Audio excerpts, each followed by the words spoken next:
ने कह दिया भगवान शंकर से, भोलेनाथ जी से, रुकिए वहीं ठहर जाओ, आपके शरीर पर चिता की भस्म लगी है, आप मुझसे चिपकेंगे, चिता की भस्म मुझे लग जाएगी।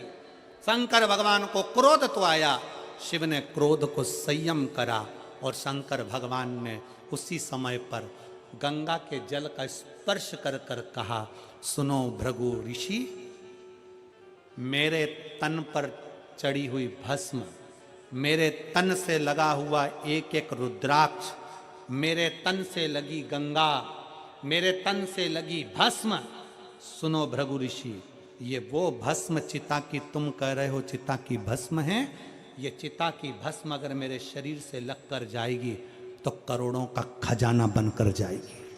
ये चिता की भस्म साधारण नहीं है।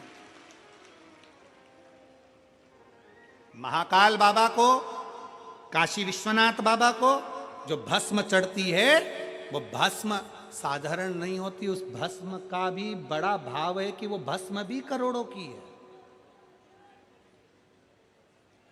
वो गंगा का जल जो भगवान शंकर के शरीर से बहकर निकलता है, वो गंगा का जल साधारण नहीं है। अंतिम क्षण में दुनिया के लोग कुछ नहीं ढूंढते, केवल गंगा का जल ही ढूंढते हैं, केवल गंगा का।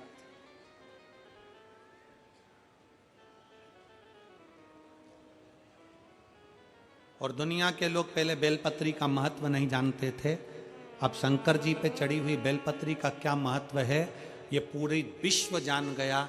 इसलिए अब शंकर जी पर बेलपत्र चढ़ती है तो लोग उसको उठा कर ले जाते हैं, क्योंकि वो बेलपत्र साधारण नहीं होती, रोग मुक्ति के लिए होती है, औषधि। कल एक बहन कह रही थी, गुरुजी हम शंकर जी के मंदिर जाते हैं और शंकर जी पे चढ़ी हुई ज्यादा बेलपत्र नहीं मिलती, एक बेलपत्र मिलती है, तो क्या उस बेलपत्र को हम पूरे परिवार समेत बांटकर खा सकते हैं? क्यों नहीं।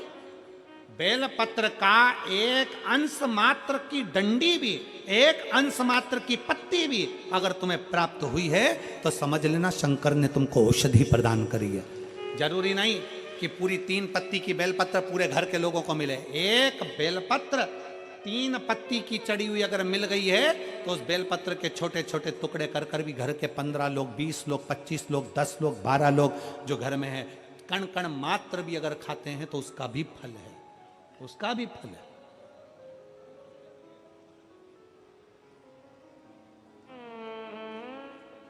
शिव कथा कह रहे हैं, बाबा ने कह दिया मेरे तन पर चढ़ी हुई एक एक सामग्री करोड़ों की है, विभव। भृगु ऋषि, अब शंकर भगवान व्यक्ति के अवगुण कभी नहीं देखते, शंकर भगवान तो व्यक्ति के गुण देखते हैं। और बहुत ध्यान से सुनना मेरी जीजियों, मेरे जीजाओं, मेरी माताओं, मेरी बेटियों, बेटाओं, पशुपति नाथ का जब आप व्रत करते हो, थोड़ा सावधानी पूर्वक सुनिएगा, पशुपति नाथ का जब आप व्रत करते हो, किसी कामना के लिए 5 सोमवार का व्रत होता है, पूजा की थाली सवेरे लेकर जाते हो, अभिषेक का सामान लेकर जाते हो, शंकर जी के मंदिर में अभिषेक पूजन करते हो, शाम के समय वही थाली वापस जाती है, उसमें 6 दिए जाते हैं। कितने दिए? 6। प्रसाद जाता है, हिस्से होकर नहीं, एक साथ जाता है। 6 ही दिए भगवान शंकर के सामने जमीन पर रखे जाते हैं, 5 दिए प्रज्वलित करे जाते हैं, प्रसाद के 3 हिस्से करे जाते हैं, तीनों हिस्से सामने रख दिए जाते हैं। बाबा की पूजन अर्चना होती है, उसमें से जो बिना जला हुआ दिया है वो दिया वापस थाली में रखा जाता है, प्रसाद का एक हिस्सा थाली में रखा जाता है, बाकी का बाबा से प्रार्थना कर कर वहीं छोड़ा जाता है। बाबा आज मेरा पहला पशुपति व्रत है, इसको स्वीकार करना। घर आते हैं, घर के अंदर प्रवेश करते समय अपना सीधा हाथ राइट हैंड की ओर बैठ जाएं, घर की ओर मुख कर कर जो दिया लेकर आए हो बिना जला वो यहाँ पर रखकर जला दीजिए। बाबा को प्रार्थना करो, बाबा आज मैंने ये व्रत किया है और इस कामना से किया है। घर में जाओ, जब भोजन करने बैठो तो प्रसाद का जो एक हिस्सा लेकर आए हो, वो प्रसाद का हिस्सा खुद को खाना है, उसमें से किसी को देना नहीं। शंकर जी का पशुपति व्रत का नियम है कि कड़ैया में, भगोनी में तुमने जो प्रसाद बनाया है, जितना प्रसाद बनाया वो पूरा की पूरा मंदिर में जाना चाहिए। ऐसा नहीं कि उसमें से आधा घर पे छोड़ दिया, बच्चों के काम आ जाएगा, आधे में से आप लेकर जा रहे हो। अगर आधा छोड़ देते हो तो प्रसाद का तो 2 हिस्सा तो वही हो गया, तो वो स्वीकार नहीं होता। जितना, इसलिए उतना ही बनाओ जितना मंदिर में लेकर जाना है। कटोरी 2 कटोरी जितना आपको ले जाना उतना बनाओ। ज्यादा बन भी गया है तो पूरा लेकर जाओ, घर छोड़ना नहीं प्रसाद को।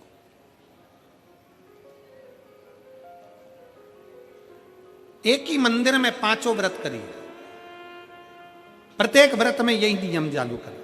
5वां व्रत हो, एक श्रीफल भेंट बाबा को समर्पित करो। 108 चावल के दाने हो, मूंग के दाने हो, पत्ती फूल की हो, बेलपत्ती हो, जो भी तुम बाबा को चढ़ा सकते हो, 108 बाबा को दे दीजिए।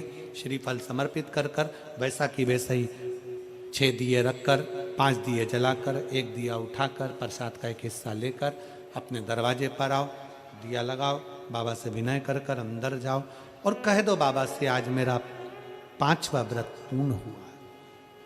इसको स्वीकार लेना, इसको स्वीकार। बहुत कामना लेकर आई हूं बाबा, बहुत दुखी हूं।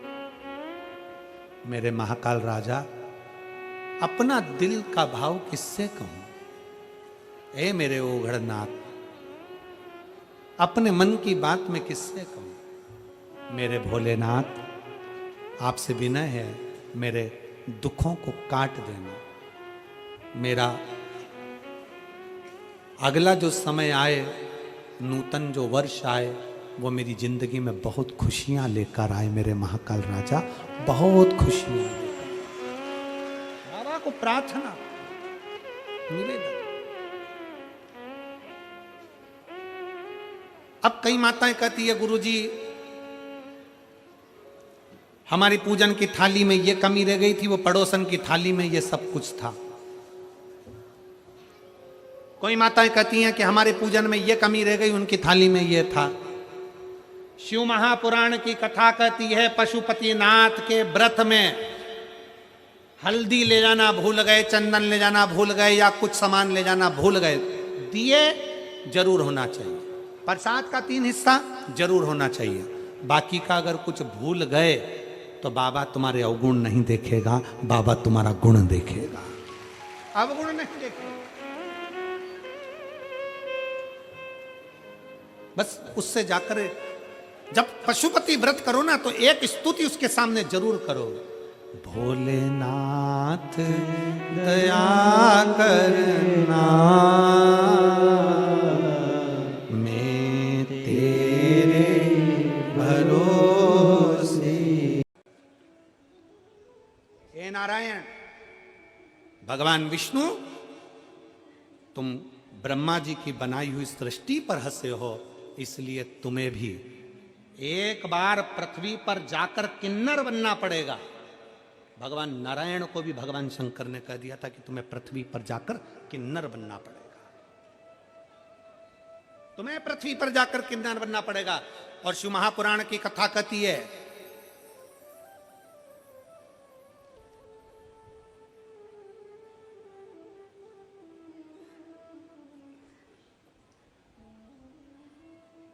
शिव महापुराण का चरित्र कहता है, जिस समय पर पांडव और कौरवों का युद्ध हो रहा था, कौरव और पांडवों के युद्ध में ध्यान में आया, भगवान कृष्ण ने कहा कि अर्जुन, तुम्हारा एक पुत्र, उलूपी का पुत्र अरावन वन में रहता है, उसको भी युद्ध के लिए लेकर आओ।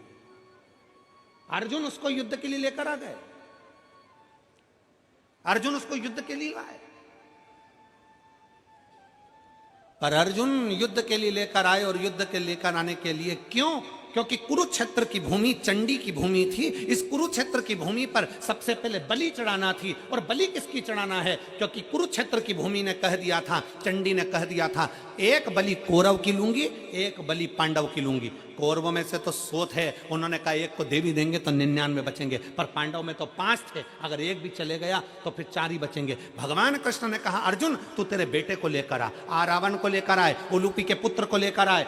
रावण को लाकर खड़ा कर दिया। रावण को मालूम पड़ा कि मेरी बलि चढ़ना है। भगवान कृष्ण के पास रावण ने खबर कर दी कि द्वारकाधीश से कहना, द्वारकानाथ मैं अपनी बलि चढ़ाने को तैयार हूं, पर मैंने सुना है अगर कोई कुंवारी अवस्था में मर जाता है तो ना उसे नरक मिलता है ना उसको स्वर्ग मिलता है।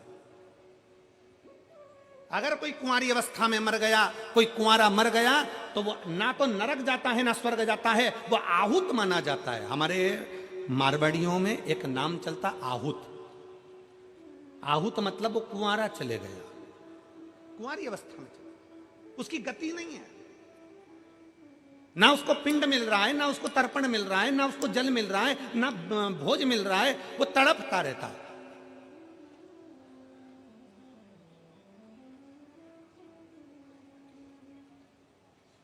उस रावण ने कहा अगर मैं कुंवारी अवस्था में मर गया तो मुझे गति नहीं होगी। मेरा एक निवेदन है, कल मेरी बलि चढ़ा देना, पर सबसे पहले मेरे ब्याह करा दो, शादी करा दो। अब युधिष्ठिर को लगा आज रात में कहां की लड़की मिलेगी जिससे शादी कराई जाए, लड़की कहां से ढूंढी जाए जिससे विवाह कराया जाए। ढूंढने में लग गए। हस्तिनापुर में कोई लड़की नहीं मिली, पास में कोई लड़की नहीं मिली। तब भगवान कृष्ण ने जान लिया अगर ये इसका विवाह नहीं हुआ तो ये कल बलि में नहीं आएगा, और बलि में नहीं आया तो फिर युद्ध रह जाएगा। भगवान कृष्ण को याद आया कि शंकर जी ने श्राप दिया था कि नारायण तुम किन्नर पर हंसे हो, इसलिए तुमको भी किन्नर बनना पड़ेगा। आज भगवान कृष्ण किन्नर का रूप धारण कर लिए। भगवान कृष्ण ने किन्नर का रूप धारण करा, रावण के साथ विवाह करा।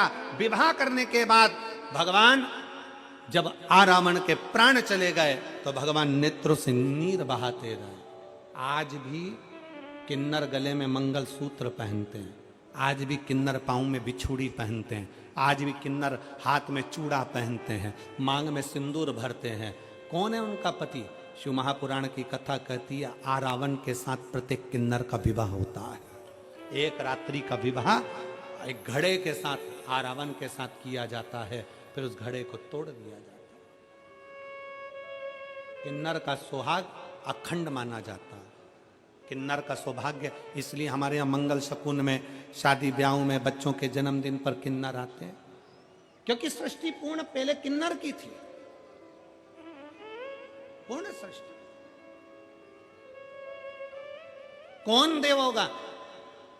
देवताओं में 33 कोटि देवी देवताओं में केवल एक देव है, देवाधिदेव महादेव, जो सबका सम्मान करना चाहते हैं। भूत भी आया तो उसका भी सम्मान है, प्रेत भी आया तो उसका सम्मान है, डाकनी, पिशाचनी, चुड़ैल, भयंकर आए तो भी सम्मान है, गंधर्व आए तो सम्मान है, अप्सरा आए तो सम्मान है, किन्नर आए तो सम्मान है। SP, SSP, IG, commissioner, TI, SDM, DM, यहाँ कथा में जो चतुर्थ दिन पड़ता है,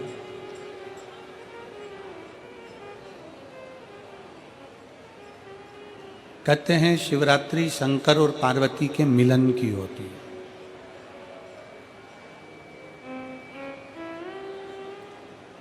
शिवरात्रि के दिन भगवान देवाधिदेव महादेव और माता पार्वती का मिलन हुआ।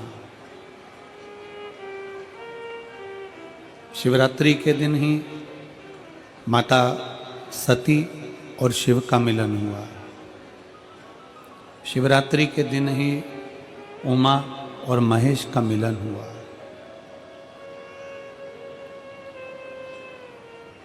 बारह महीने जो शिवरात्रि पड़ती है उसमें भगवान शंकर और पार्वती का मिलन माना गया। भगवान शंकर और पार्वती का मिलन बिंदु है, उसमें मिलन माना। पर जो शिव महापुराण की कथा होती है, कथा के मध्य में, शिव महापुराण की कथा के अंतर्गत जो छठा दिन होता है उसको जो शिवरात्रि कहते हैं, ये पार्वती और शंकर के मिलन की नहीं, ये महादेव और महादेव के भक्त की मिलन की होती है।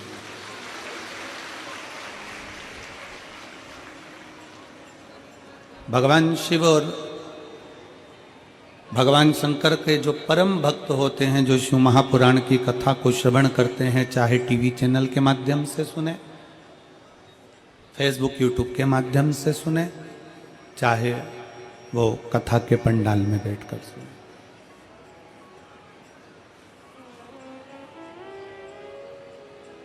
लाखों की संख्या में आप लोग पहुंचे हैं। पंडालों में जगह नहीं है, ग्राउंड में भी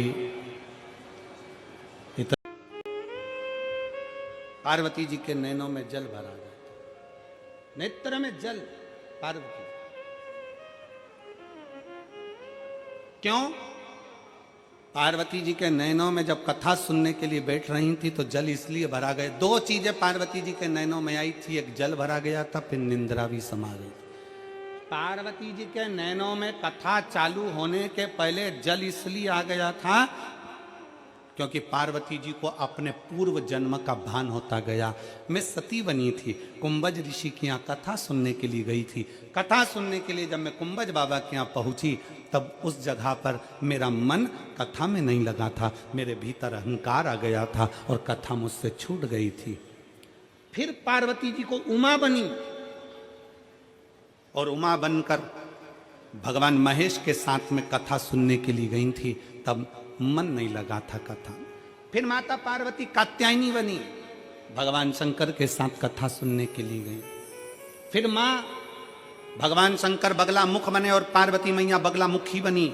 याद आया कि मैं कथा सुनने के लिए गई थी, नहीं सुन पाई। भगवान शंकर कमल बने और पार्वती मैया कमला बनी। पार्वती जी के स्मरण में आया मैं कमल के साथ में भगवान शंकर के साथ कथा सुनने के लिए गई थी, सुन नहीं पाई।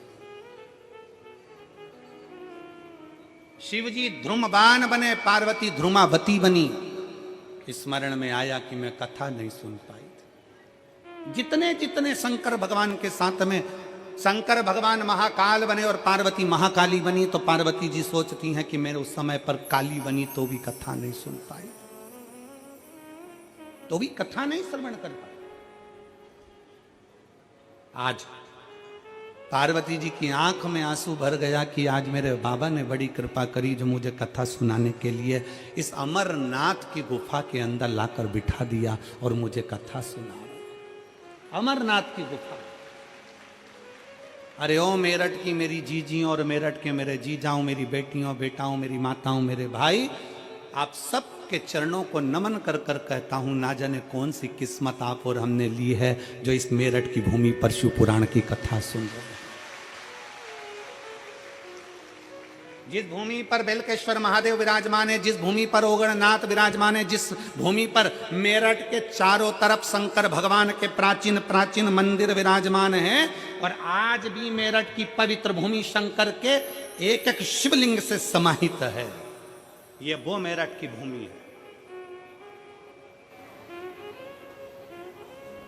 प्राण हर लिए थे, केवल आप और हम नहीं। शिव महापुराण की कथा कहती है कि पूर्व के कर्म का भोग तो परमात्मा को भी भोगना पड़ता है, परमात्मा को भी भोगना पड़ता है। शंकर भगवान ने सूर्यदेव के पुत्र यमराज के प्राण हर लिए थे, यम के प्राण हर लिए थे।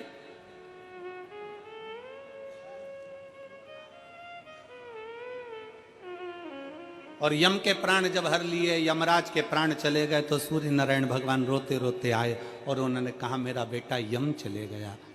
बोले बाबा, ऐ शंकर जी, ओ गढ़दानी शंभु, हे शिव, मेरा बेटा चले गया। पत्रकार आ जाओ, आ जाओ, आ जाओ।